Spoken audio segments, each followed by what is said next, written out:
I'll be talking on soil contamination and say some of the reasons why the soil is getting contaminated and how the soil is going to behave.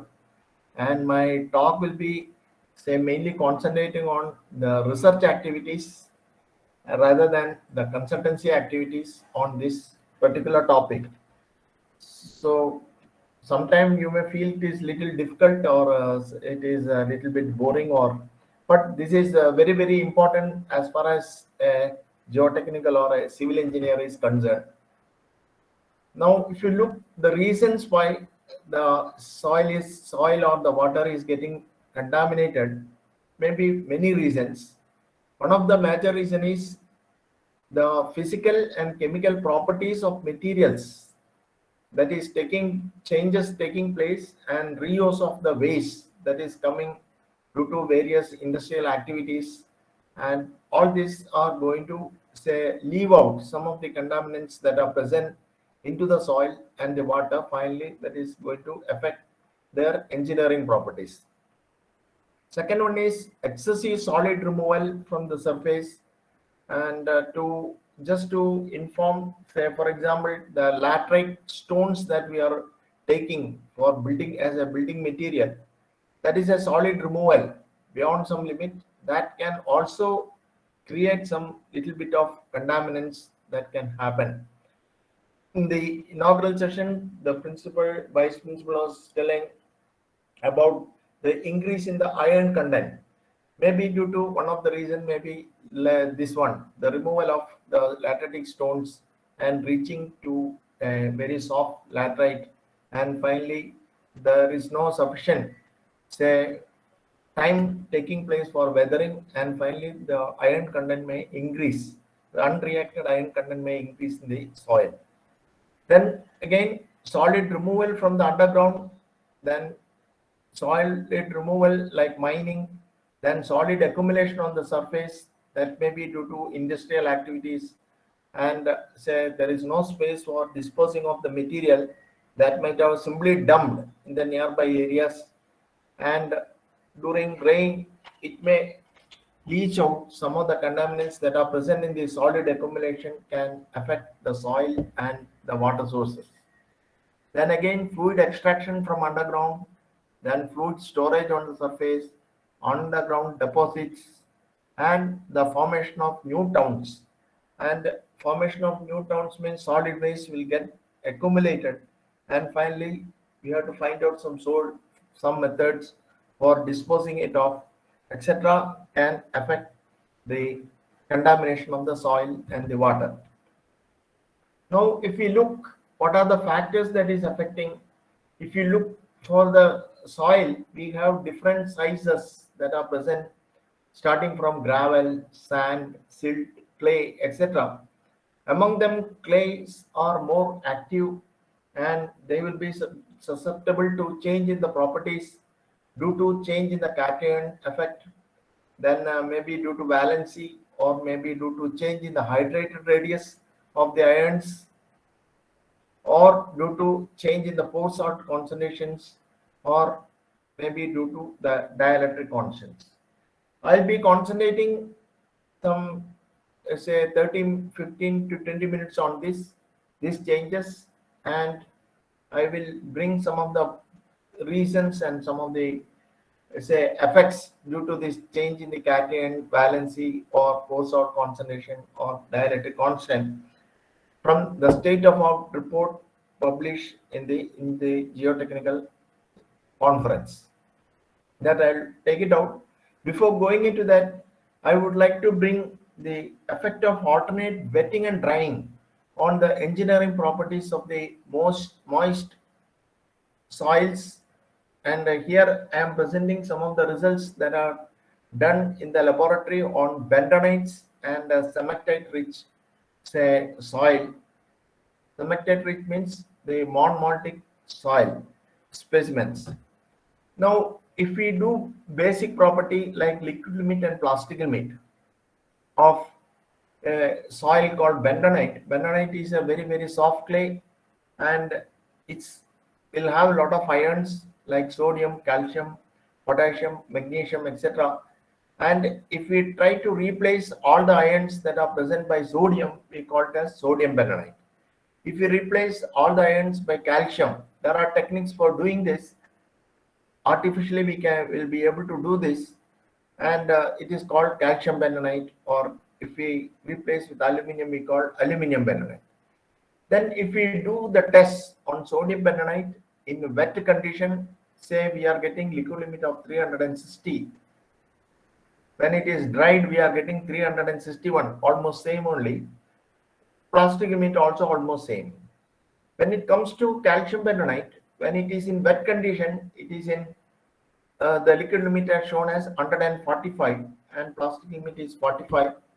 When it is dried, the liquid limit comes down to 117 and plastic limit is 39.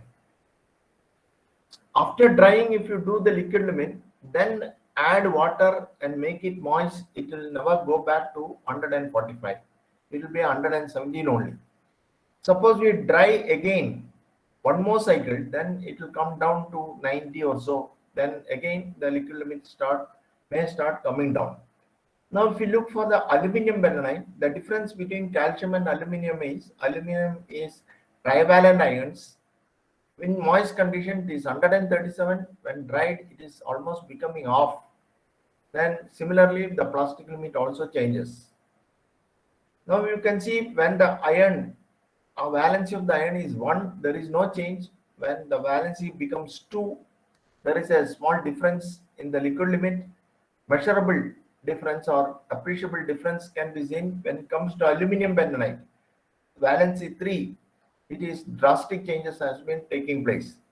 And if you look aluminum and iron is also a trivalent one. The liquid limit 133 to 86, it is reducing to 86. So there is a difference between aluminum bentonite behavior and iron bentonite behavior. Aluminum bentonite is having more hydrated radius compared to the iron bentonite, so that is why that difference has been observed. Now, the same experiment can be done on natural soil, cemented rich black cotton soil. Say when it is in moist, the liquid limit is 80. When it is dried, the liquid limit is 75. Suppose you make all the ions in this black cotton soil by aluminum, again the liquid limit becomes 67 to 45. Now, if we have behavior of this liquid limit, it is going to reflect on the engineering properties also.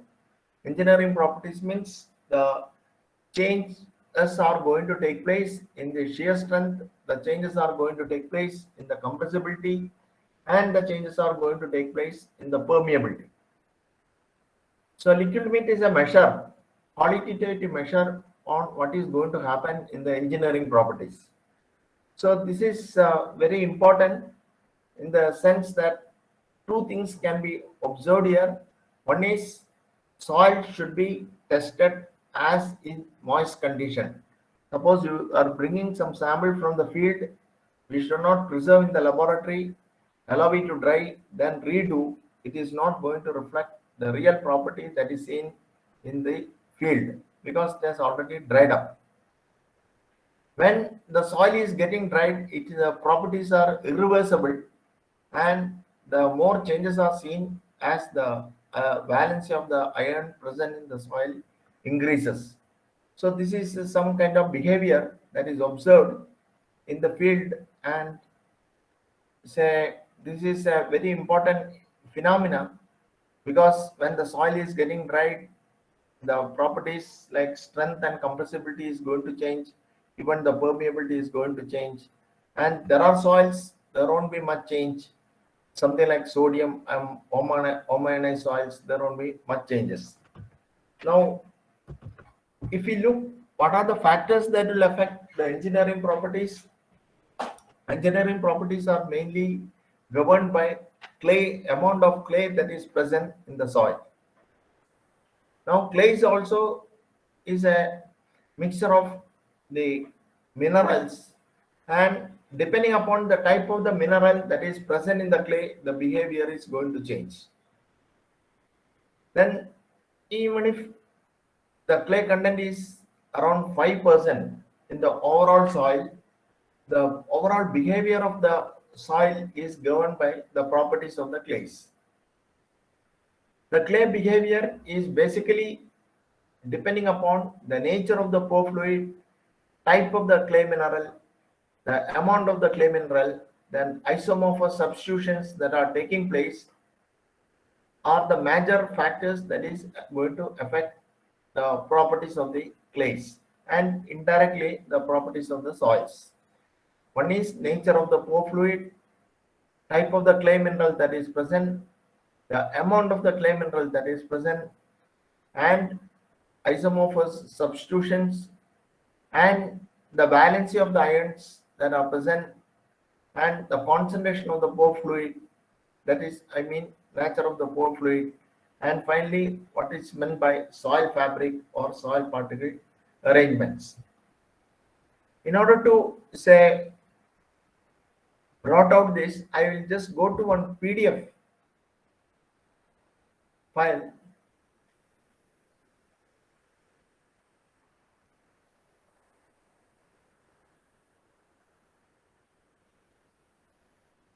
Hello, can you see this PDF file? Yes, sir. You can see.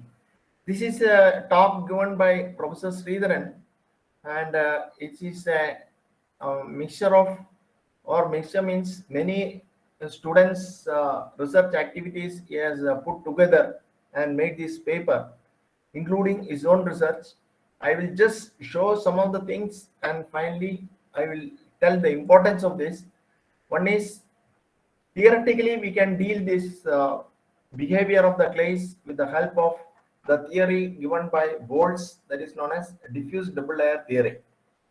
And in that theory, the diffuse double layer thickness is affected by valency of the ions, that is represented by V, dielectric constant of the pore fluid, like water present means 80, air means 1, something like that.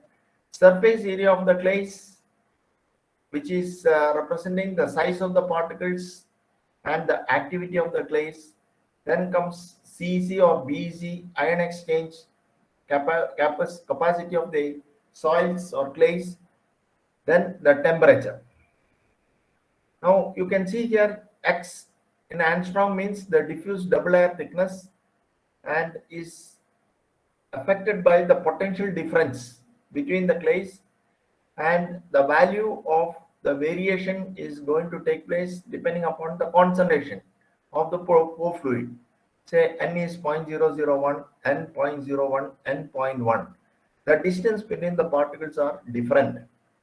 As the concentration is less, the distance between the particles are more. They are keeping all other parameters constant, something like valency, dielectric constant, surface area, temperature, etc.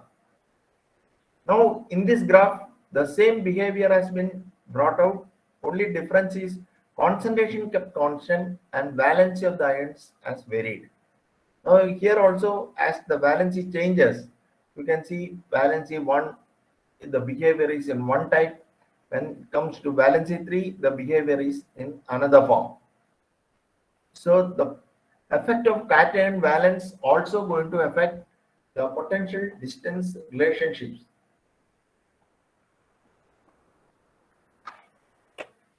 That is, distance between the particles are going to vary. Now here, dielectric constant of the pore fluid has been changed.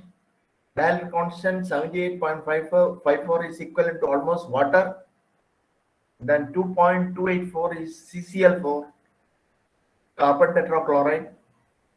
Now if the dielectric constant of the pore fluid changes, again you can see the distance between the clay particles are going to change for a given potential difference.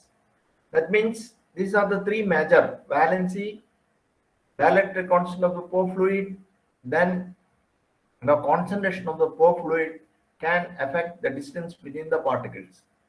What is this distance between the particles means? You can see here the clay particles are considered as a plate-like structure, and the small d is the distance, 2d is the distance between the particles. It is going to change As the distance increases, the void ratio is going to change. If the void ratio is changed, means shear strength is going to change, permeability is going to change, or compressibility is going to change, or the engineering properties are affected. I am talking in the micro level point of view, micro mechanistic level point of view. Now, the Woods has given one equation. Void ratio can be related to G gamma W S D. G is the specific gravity of the soil, gamma W is the unit weight of water, S is the surface area, and D is the half of the distance between diffuse double layer thickness. Suppose for a given soil, if you know the diffuse double layer thickness, we can calculate the void ratio. Once the void ratio is known, based on the void ratio, we can calculate the permeability, we can calculate the compressibility, even we will be in a position to calculate the shear strength of the soil also. Now, based on this, we will be in a position to predict what may be the behavior of the soils. Say here, the behavior of the soils can be predicted in this form. Say here, this is equivalent to a consolidation test result for a illite, kaolinite, montmorillonite. Theoretically, people can predict like this by substituting the values of the dielectric constant, temperature, the type of the soil, then its concentration, etc. in the Bode's equation. We will be in a position to develop this behavior. This is equivalent to a consolidation behavior. Now, here you can see this is a predicted behavior. You can see here montmorillonite, it is showing a very high void ratio. When it changes the clay mineral to illite, montmorillonite is more seen in black cotton soils. In Kerala, we are getting Kuttanad soils. There, montmorillonite is more dominant. You can see here illite. Illite is more dominant in the marine clays. Void ratio has come down. When it comes to kaolinite, there won't be much changes when you change the pressure. Kaolinite is almost showing a flat curve. Then when the concentration of the pore fluid changes from N to 10 raised to minus 4 to N 10 raised to minus 1, void ratio has drastically came down from say some value like 31 to 8. So you can see here when the concentration of the pore fluid has changed, the void ratio is changing from one value to another. Similarly, if you change the valency of the ions, the void ratio is going to change, especially in montmorillonitic soils, whereas in kaolinitic soils, not much changes has been seen. Now, this is what is going to happen when the soil is getting contaminated. I will just quote one example, then it will be more clear. We have factory in Cochin, FACT, and they are making ammonia. When you make 1 ton of ammonia, 4 tons of phosphogypsum waste, that is a solid waste that will be come out. When this waste contains lot of phosphates, sulfates, then fluorine, etc. in their constituent. When you dump this material directly on the ground, and when the rainwater comes, these chemicals will get leached into the soil, and there is a possibility that the concentration of the pore fluid can change or the valency of the ions can change. Then there will be drastic changes that is taking place in the void ratio, and when the void ratio changes, its properties are going to change. This was reported in during my studies in 80s, and our professors has visited the site. They found that the structures nearby are getting swelling, or it is going up. Instead of settlements, it was showing hogging, bending of slabs, beams, etc. Later they found that it is due to the foundation is getting uplifted due to the change in the void ratio, due to the contamination that is taking place, due to the chemical constituents that is present in the phosphogypsum. So this is the typical example. This is a theoretical one.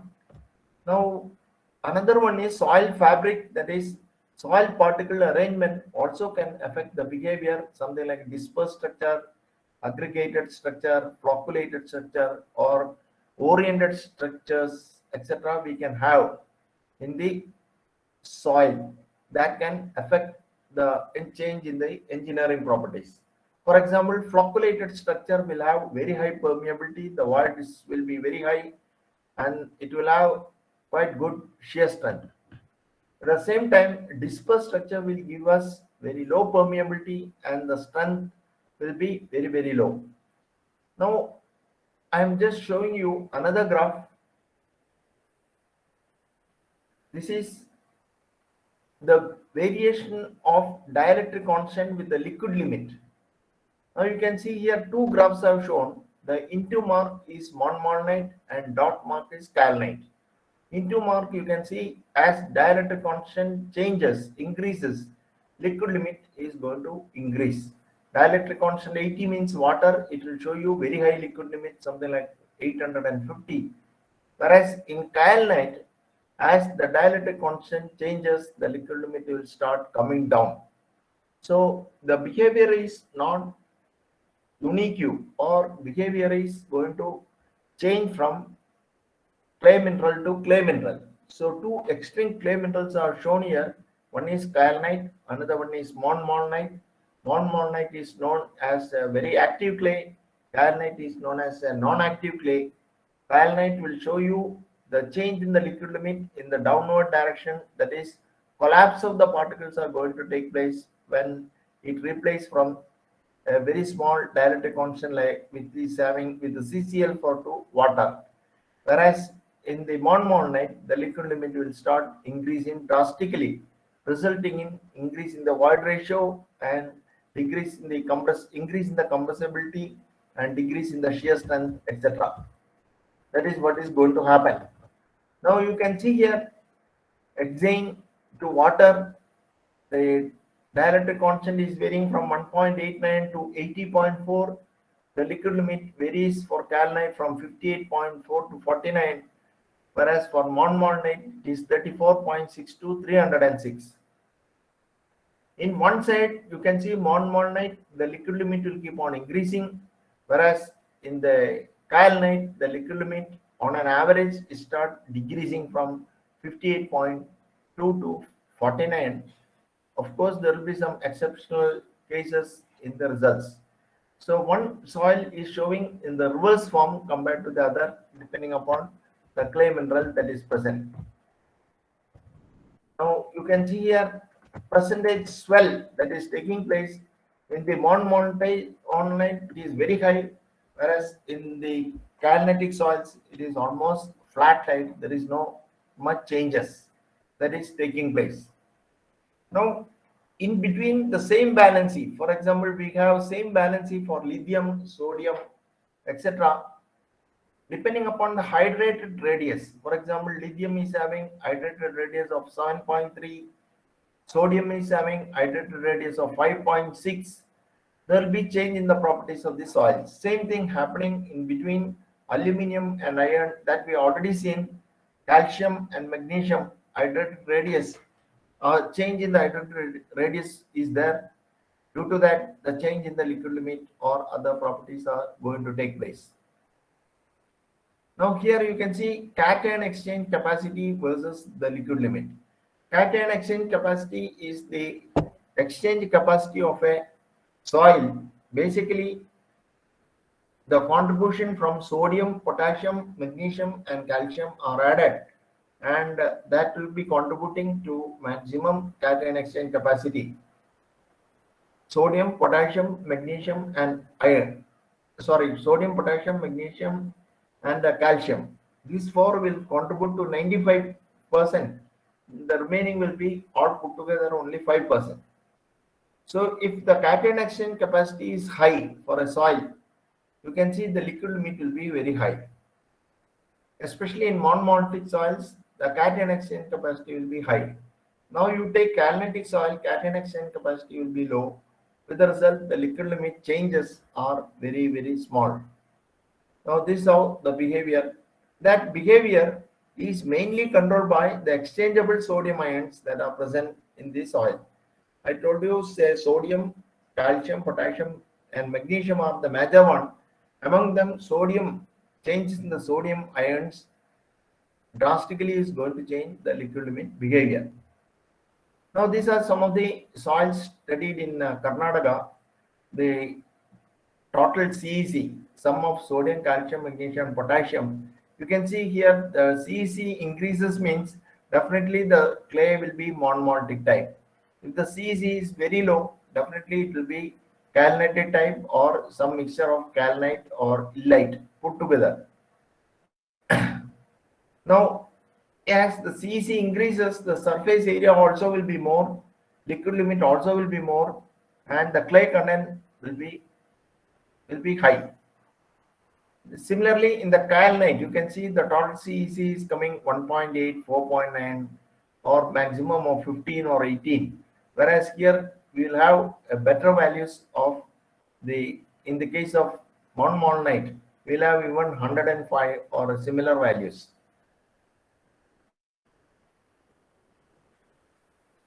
Now, if you add bentonite, that is a monomaltic clay, to silt or sand, even sand, you can see the liquid limit will be increasing. That means as the liquid limit increases, we have very low permeability that can be used as an intermediate barrier for controlling the contamination. So that is the usual process people do, add bentonite and try to control the liquid limit, and finally that will be effective, will be used for as a barrier for controlling the contamination, or can be used as a trench wall or similar, or the liner, etc. can be used. Now, exchangeable sodium with the liquid limit for calcitic soil, not much say trend has been shown, whereas in the case of monomaltic soils, definite trend will be shown. This even in the Shingle limit also definite trend can be seen. Now, this I'll skip. Now I want to show this. Now, most of the engineers, what they will do, they will collect remodeled samples from the field, bring to the laboratory, artificially make samples and try to do the behavior. But we can see that remolding is going to change the soil fabric, and finally it is not going to show the exact behavior. So you can see here dotted undisturbed soils, thick one, and triangle calcitic soils.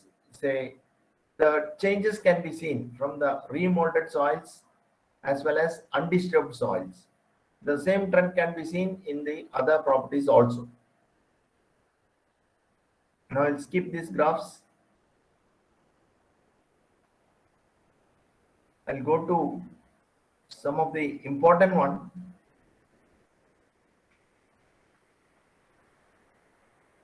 Now, this is another graph which shows exchangeable sodium ions with the activity of the soils. You can see here calcitic soils all are grouping together and concentrating with the exchangeable sodium ions so very low. So activity cannot be directly related for the calcitic soils. Whereas monomaltic soils, it shows a definite trend. As exchangeable sodium ion increases, the activity is going to change. Now, this is another important graph which reflect the engineering property of the soil. One is kaolinite, which is a thick dot, and in the kaolinite you take dry powder in a consolidometer and inundate with the water. It shows a collapse behavior, or it shows a compression, sudden compression, and then it becomes flat. Whereas if you add little bit of bentonite to kaolinite, here in this experiment they took 75% of the kaolinite and 25% of the bentonite mixture, and when you inundate with the water, it shows swelling characteristics. That is, instead of collapsing, it shows an increase in the volume. Or if you take 100% bentonite, definitely it will show a swelling behavior. So the behavior of the clays is governed by the clay minerals, and it is not necessary that all the soil can behave in the same manner. Reverse behavior also shown by some of the soils. Generally, when you add water, the distance between the clay particle will increase, and it will show you increase in the volume, and it directly show you swelling behavior. Just what we are seeing here for the 25% bentonite mixture. Whereas in the kaolinite, the catenation capacity is very low. Diffuse double layer thickness is not going to change the behavior. Basically, the soil particle arrangement, flocculated structure or similar type, when you inundate with the water, the contact between the clay particles will be lost, and it will show some kind of collapse behavior for the kaolinite. So this is a very important graph, and many places this collapse behavior has been reported. A typical example of a kaolitic soil is a lateritic soil seen, red color soil seen in the Western Ghats. When you inundate with water, it will be undergoing some kind of collapse, and it will show you some kind of settlements, not 100% consolidation settlements. It is the settlement due to the collapse. And this is reported in many pavement construction when you make the subgrade or base with the say soil, lateritic soil, that is a good filling material. Generally will be compacting to OMC and gamma D max, and say after compacting we presume that all the voids are filled with water. When it comes to the summer seasons, the water from the voids will escape, and when you inundate with the water during raining, instead of filling, it will show you some kind of collapse. Now I am taking another important behavior, that is void ratio with the consolidation pressure. Void ratio with the consolidation pressure. You can see here for the kaolinite with the different organic solvents, the behavior is different. It is not one and the same. The into mark is showing for the water, normally consolidated clay. When it comes to hexane or heptane, it will show you increase in the void ratio. From this is at into is at 80, and when it comes to 2.24, the void ratio is going to increase. And the equilibrium void ratio calculation also shows some differences. Now, when you come to monomaltic soils, you can see the void ratio is very high when when the pore fluid is water. Just opposite to what you are seeing here. When it is water, it shows very low liquid limit like void ratio like 1.2. When it becomes hexane or heptane or CCl4, it shows around 1.4. Whereas in the monomaltic soils, when it is in water, it shows 4.8. When it comes to hexane, it shows low void ratio similar to 1.6. Both the behaviors are different. Same with the equilibrium void ratio also.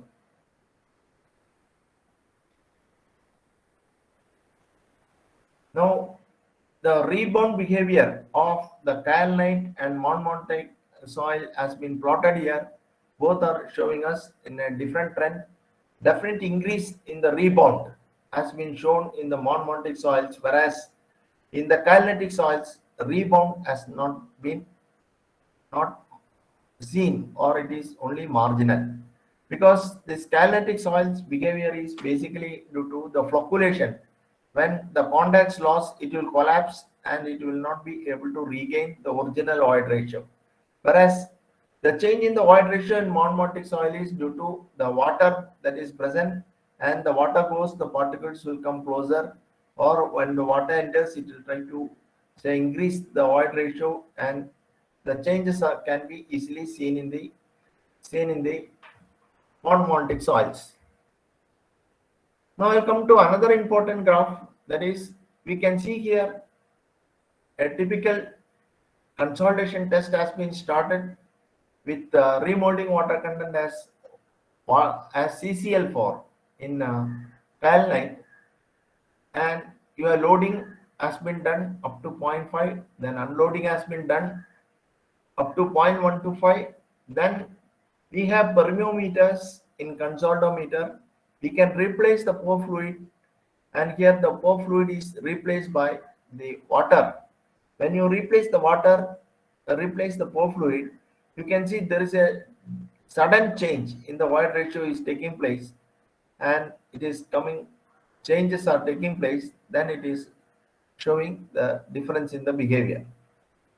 The same thing can be seen in black cotton soil also. When you do the experiment up to some pressure, then replace with the pore fluid with the water, you can see there is a change in the, or sudden change in the void ratio is taking place when the pore fluid getting changed from one to another. This is very important behavior. Sometimes it may increase the volume or increase the void ratio. Sometimes it may decrease the void ratio depending upon is depending upon the type of the clay mineral that is present. Now we can compare the results of the theoretical graph, theoretical method that is given by boards, and we will be able to compare the experimental results. Sometimes it may match, sometimes it will not match. And for the monomorphic soils, it is observed that they will be almost matching or the similar trend can be seen. You can see here the theoretical curve that is given by the Bolt's equation, and this is into mark this one. Then Bolt with sodium illite experiment. Bolt has been done with sodium illite with 10 raised to minus 3 molar, 10 raised to minus 1 molar. Then Messery and Olsen, who has done a lot of work on this area. Then say some of the experiments that has done in IAS also they have plotted, not in this graph. Generally, we can see in the published literature, the trends are almost same. There is not much change for the black cotton soil or for the monomorphic soils. Whereas Calitic soils, this behavior, predicted behavior will not be matching with the experimental results. So to some extent, we will be in a position to utilize this Bolt's equation and try to predict. Otherwise, we have to do the experiments and try to get results. So this PDF files I showed you,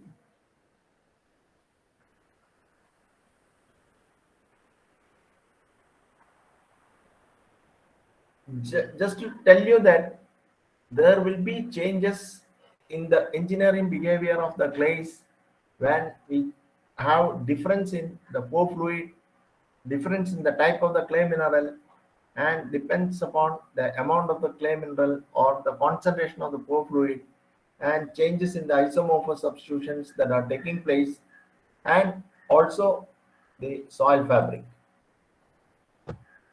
Now, each government has given some toxicity characteristics of constituents and regulatory levels. This is in Kerala, we have pollution board. They also publish this, the amount of the contaminants that can be allowed in soil as well as water.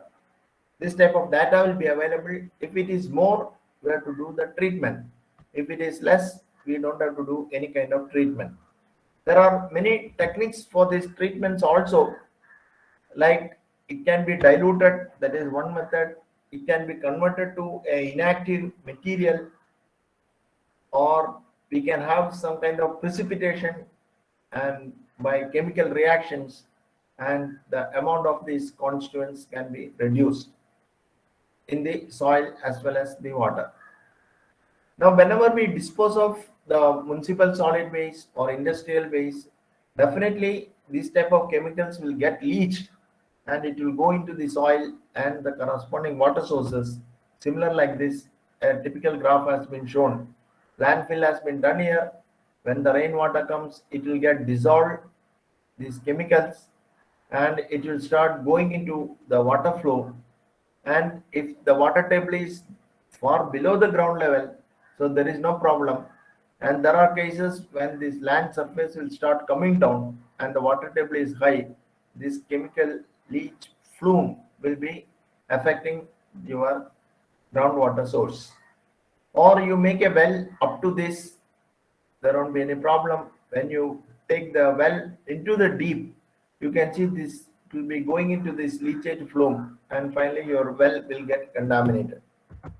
Now, with this few words, I'll go to one metal and how the remedial technologies has been developed. I would like to say point out, and if time permits, I'll go to the other one. Most probably, I may not be able to go because the time allotted is limited, and I'll be concentrating on heavy metal, and heavy metal, in that I'll be concentrating on lead contamination and what are the remedial technologies that has been developed. That is what I would like to concentrate. Now, heavy metals are, say, they occur near the just introduction. I'll quickly go through. Then I will be trying to concentrate on the changes in the engineering properties that is taking place due to heavy metals and its remedial technologies. That is what I want to concentrate. This introduction part, I'll read out and skip. Heavy metals, near you can see near the bottom of the periodic table, have high densities, toxic in nature, that is most dangerous, and not degradable. And some of the heavy metals are arsenic, and physical properties of metals are shown here: high melting point, high density, good conductors of heat and electricity, then non-degradable, malleable, hammered into thin sheets, then ductile, drawn out into thin wires, etc. Then you can see it will affect the health in many ways. Many diseases can take place due to the presence of this in the body, and some of the heavy metals are cadmium, health issues are there, arsenic, health issues are there. Then I'll be leaving this because these are general. And how to find out this concentration of these contaminants in the laboratory, or how to do, if you want to do some remedial solutions, what are the techniques that are being developed? One is known as percolation test. This is a universally accepted test, and what it does is it will attenuate the contaminant flow, and we can see the changes that is taking place during the chemical contamination.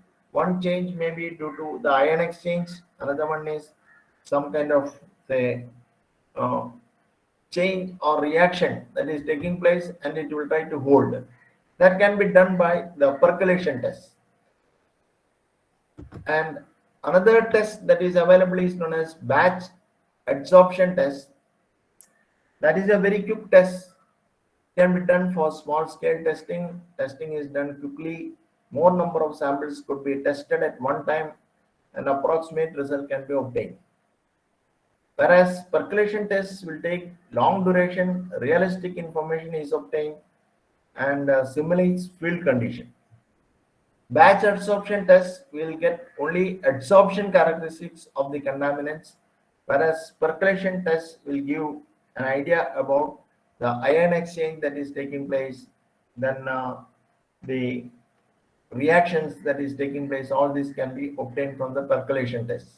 Whereas percolation test will take minimum, say, long period, something like 3 months, 4 months, etc. And suppose you want to try some remedial solution for a particular contaminant, if you want to check the quick results, we prefer to have batch adsorption test. If this is that, if for example, if I want to, say, dispose of municipal solid waste, I will try to use as clay as a liner material. Whether that particular clay will work or not, I can easily test by batch adsorption test. If the results are positive, then I will try to go with the percolation test. And if the results are more positive, then I'll go for field test, like say test pads will be made and it will be tested And if that is also success, then only I'll go for the field implementation. Now, in the percolation test, we can make this type of molds. We can have, or we can call it as a column, percolation column. Generally, we prefer to have perfect boxes which are non-reactive with the chemical contaminants, and also we'll be in a position to see what is going to happen inside, whether there is any piping is taking place, or the flow is taking place between the phase between the glass and the soil, etc., can be obtained. Now the dimensions, depending upon the type of the experiment, we can fix up the dimensions, diameter as well as the height. Then we can connect the top part to a leachate tank and allow it to flow through, and the bottom we can have some kind of collection system, effluent collection system can be made. Inside we can have porous stones, filter papers, or necessary things. Then we can have whatever we want, something like if you want to test only the liner material, we can have inside liner material, or you want to model it a liner material and the waste, we can have different proportions inside this. And in the top also we'll use porous stone and filter paper and allow it to flow through. This is a typical sketch, but we can modify this as per the requirement. We can have this type of percolation test in the horizontal direction also, so that we will be able to judge the amount of time taken for the flow for a given contaminant. That also can be tested. There is no difficulty. This is another mold that is used 115 to 550 centimeter high with iron frame. Iron frame is used when the chemical will not react with the iron, then only we'll be able to use. Otherwise, this iron frame will easily get corroded. The basic principle remain the same. The height to diameter ratio we have to decide. Then the top and bottom we have to top is added to the tank and bottom is connected to the collection tank. So even in the small burette also people are doing with the different layers. One can fix it and allow it to flow. That is also possible. Likewise, we can have different say systems. That depends upon the type of the experiment that we are planning, and also we can have different types of percolation systems. This is one of the experimental setup that is done in NIT. We have percolation tube of 30 centimeter high, and bottom we have cap, top also we can have cap, and the top one is connected to a tank which will be supplying continuously the contaminant which we want to study. In the bottom we can collect it to collect, and this effluent can be tested for its concentration and its engineering properties. After passing sufficient amount of the chemicals, we will remove this top and bottom, remove the soil. If it is filled with the soil, we can change the behavior, we can study the change in the behavior of the contaminated soils. And the amount of the effluent that is to be passed, it is not arbitrary. We have to calculate, pre-calculate, and that much amount of the chemicals only will be passed. Generally, what is done is we will calculate the density of the material that is filled inside this. After that, we can calculate the void ratio. Then we can calculate the porosity, and from this porosity, we can calculate what is meant by pore volume. So, if you have the value of the pore volume, you can calculate how much amount of the pore volume has to be passed by connecting to the tank. For example, if I am studying about the municipal solid waste, and if I want to simulate so many years, some arbitrary number I am telling, so many years rain, you can calculate what is the amount of the rain that is taking place in Kerala for 7 years. You may get some liters of water, and that can be converted to the amount of the pore volumes, and that much pore volume will be kept ready for the testing, and that much will be passed.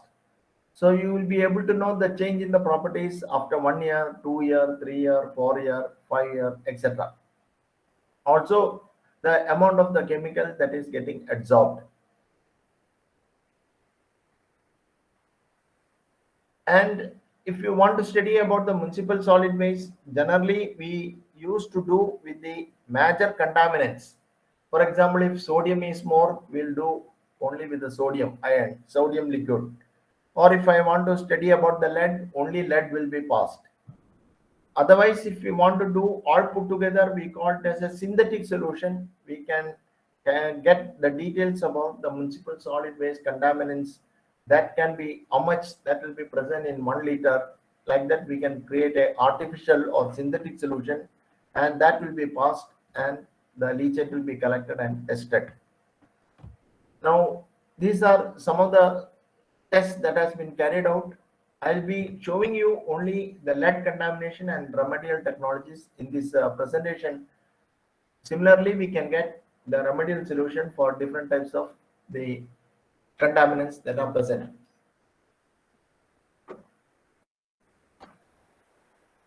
Here, in order to bring out the changes in the engineering properties of the soil due to lead contamination, one particular soil, that is lateritic soil, has been taken.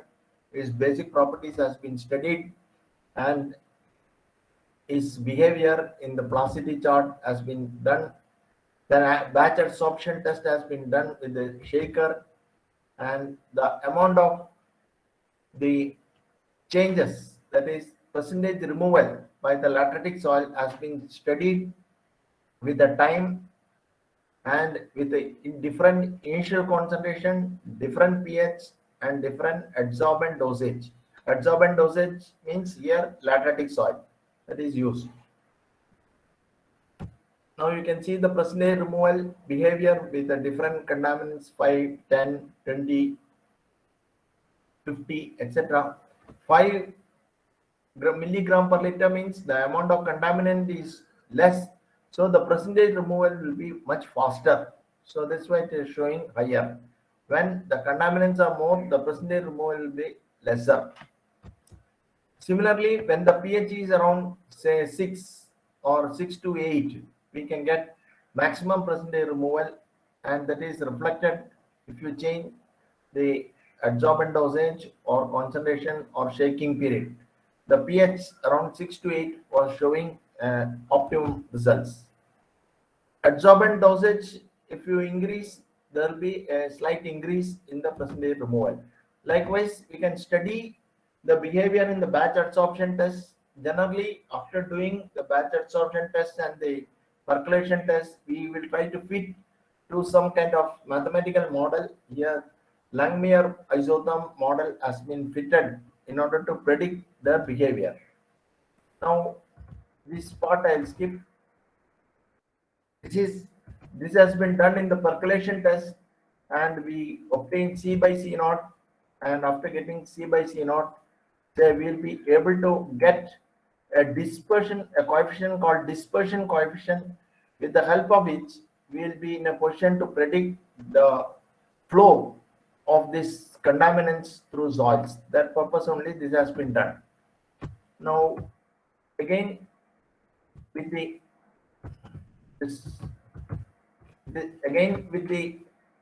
a material called activated carbon, whether it will be able to hold the lead or not.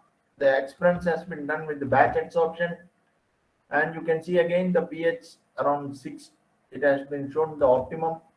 Then contact period behavior has been studied, initial concentration has been studied, adsorbent dosage has been studied, then column studies has been repeated with the same, and found that this activated carbon is useful in the removal of the lead from the contaminated soils.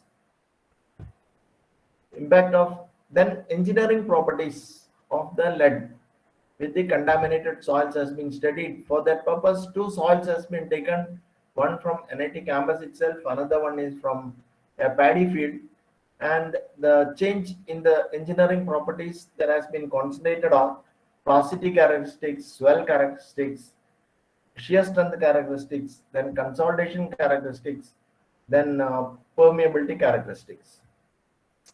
So engineering properties and the basic properties has been examined. Now these are the two soils that has been taken. One is falling in CA group, another one is falling in clay of high compressibility. When we go to the clay of high compressibility, we can definitely see the changes are more. Now, in order to further continue the experiment, the lead has been artificially prepared with a different concentration, something like 200, 500, 1000 and 2000 ppm. Then solid to solution ratio has taken 1:10, and it is allowed to leave for contact period for a particular time, that is 30 days. After that, the salts has been taken and the experiments has been conducted, and the amount of the adsorbed material has been verified, and it is seen that some of the this lead is getting adsorbed in the soils, and you can see the liquid limit behavior is changing for the soil from 44 to 30. Plastic limit has changed, shingle limit has been changed.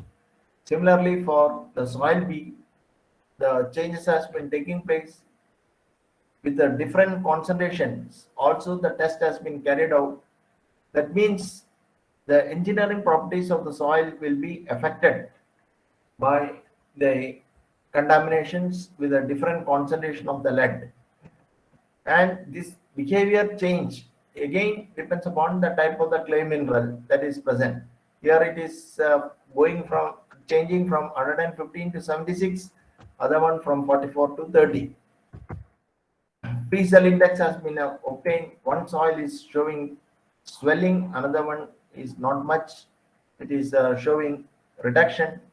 Maybe calnetic soils. This may be calnetic soil, and the changes are seen for different ppms. Same with the shear strength of the soil also getting changed.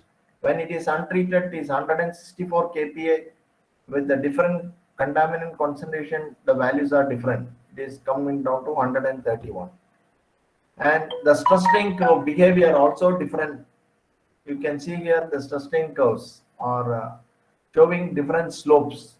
Actually, we have to draw a straight line. We have joined all the points and showed here.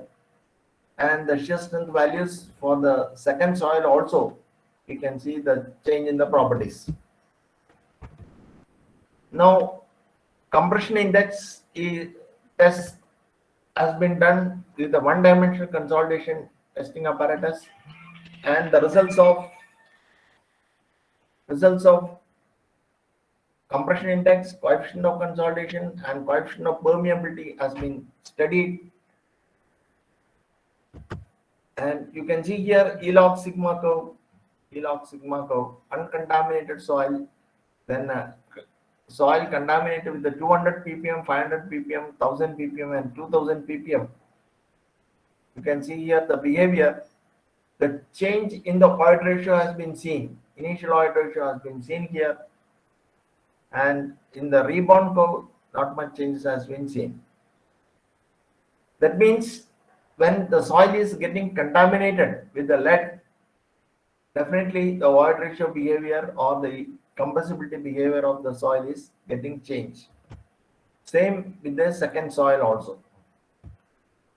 So when you calculate the compression index from E log sigma curve, you can see the values are different. It's not almost same. They're 0.14 to 0.099, here 0.19 to 0.14. And coefficient of consolidation also, there is small marginal changes, not much changes.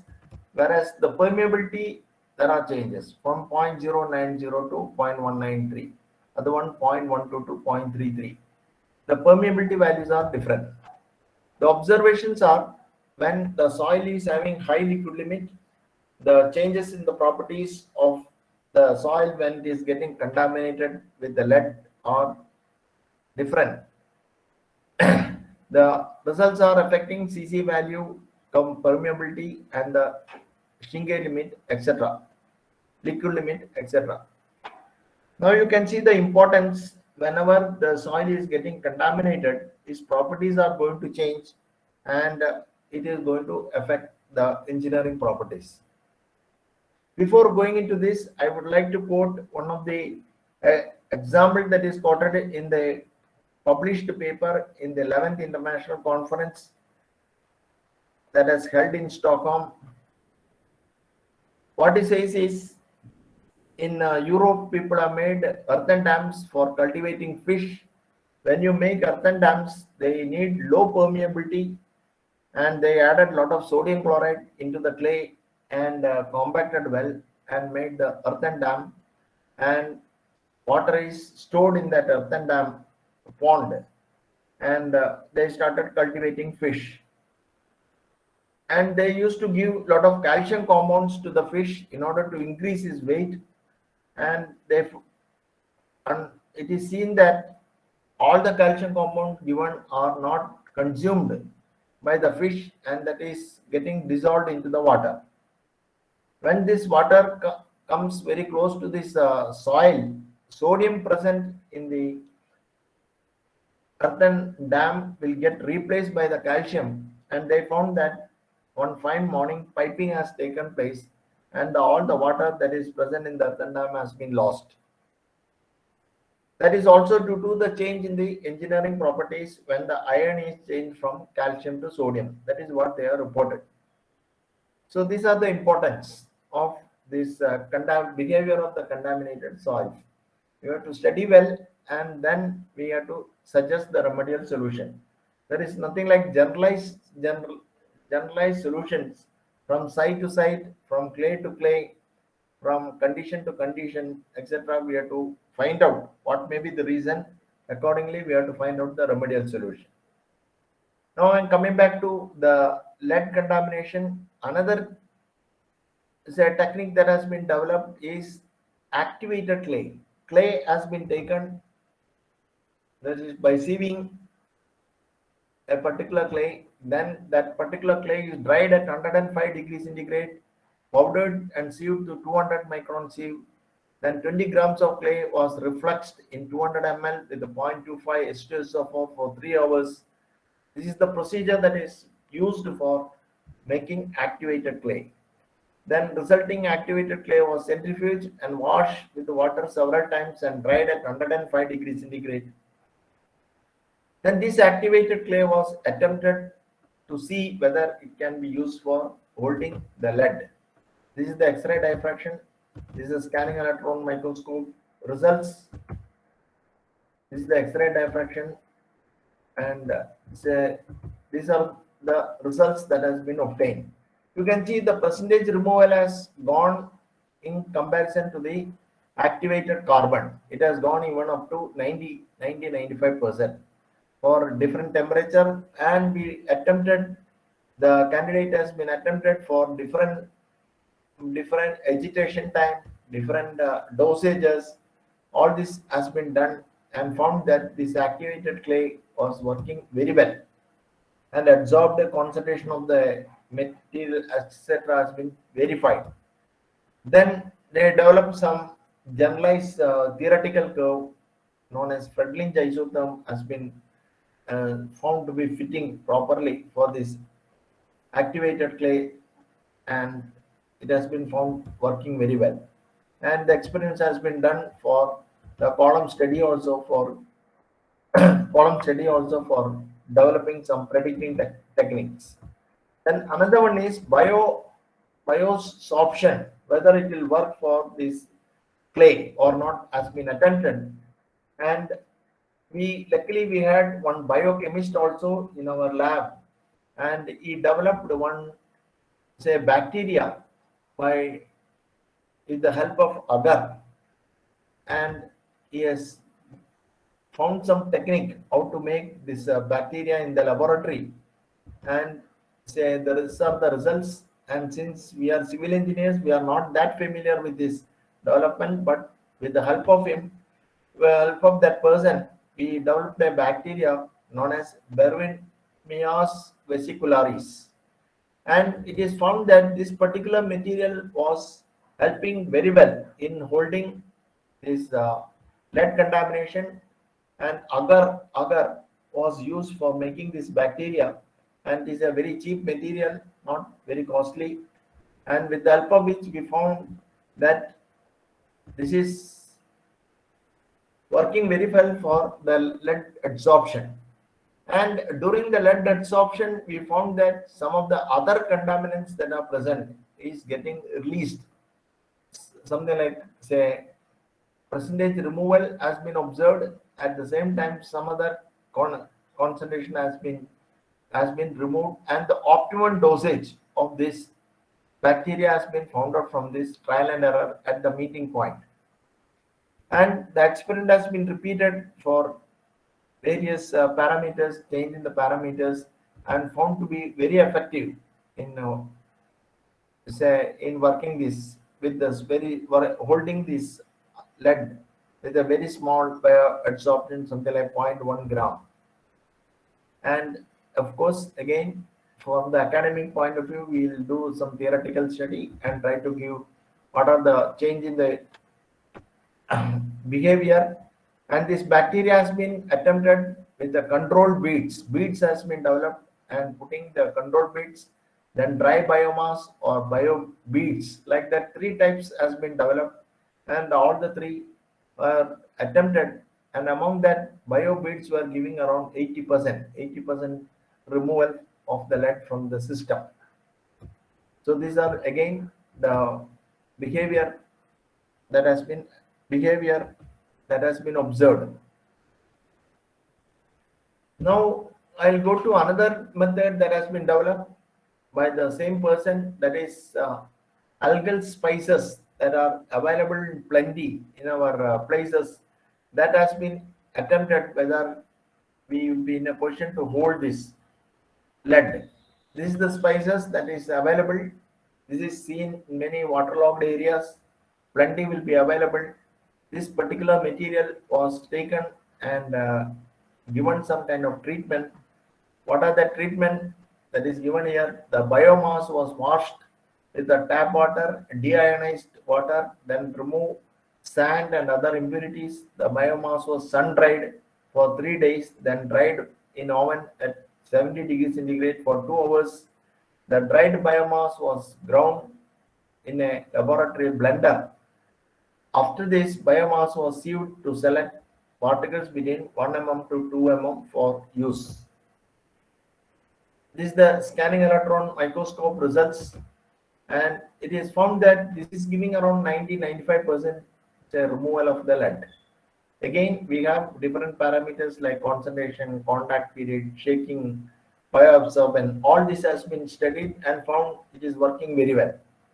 You can see with the time, it is lead removal has been increased, and with the 250 minutes itself, 90% has been removed. Effect of bioabsorption on dosage of the lead removal.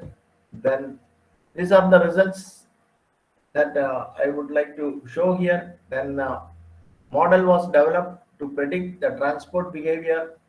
That is the model for lateritic soil and other soils we can easily do. Suitability of the activated carbon and activated clay as adsorbent to remove lead from solutions were investigated, and we have developed one bacteria also for using this for this purpose. And these are the results I would like to show today. And we have just, I'll share some more just for 5 minutes.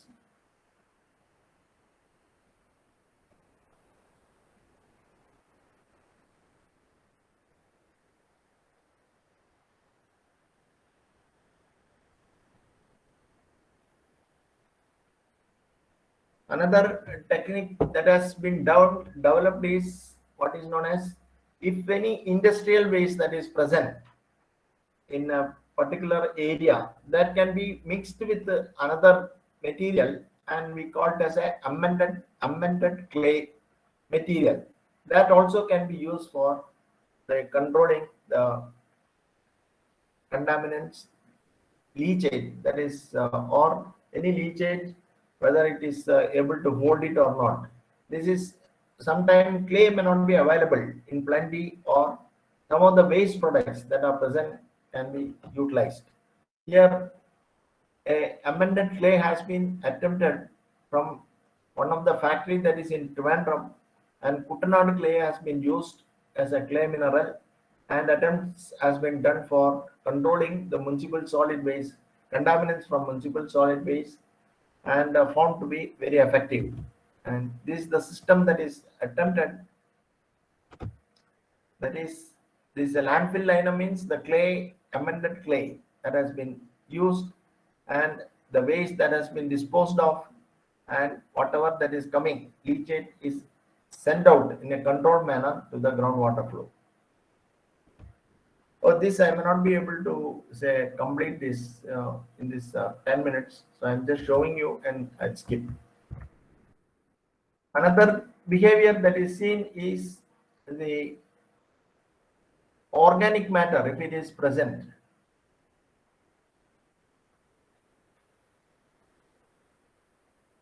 If the organic matter is present in the soils, this is organic content of, if it is present in the soils, even if it is very small percentage, something like 3 to 4, this contaminant behavior will be entirely drastic. We cannot be able to predict, as we have seen in my earlier slides. It depends upon the type of the organic content that is present, and in many places in Kerala we have organic soils, mainly due to the decayed leaves or wood that is present near the river. We used to come across these organic soils, and many tests has been done, and we found the behaviors of the organic soils, and found that the behavior, say with the 2%, 5%, 10%, 15%, etc., has been attempted, and solutions for the organic soils also has been developed with the nanomaterials that I may not be able to show today, and we found that is working very well.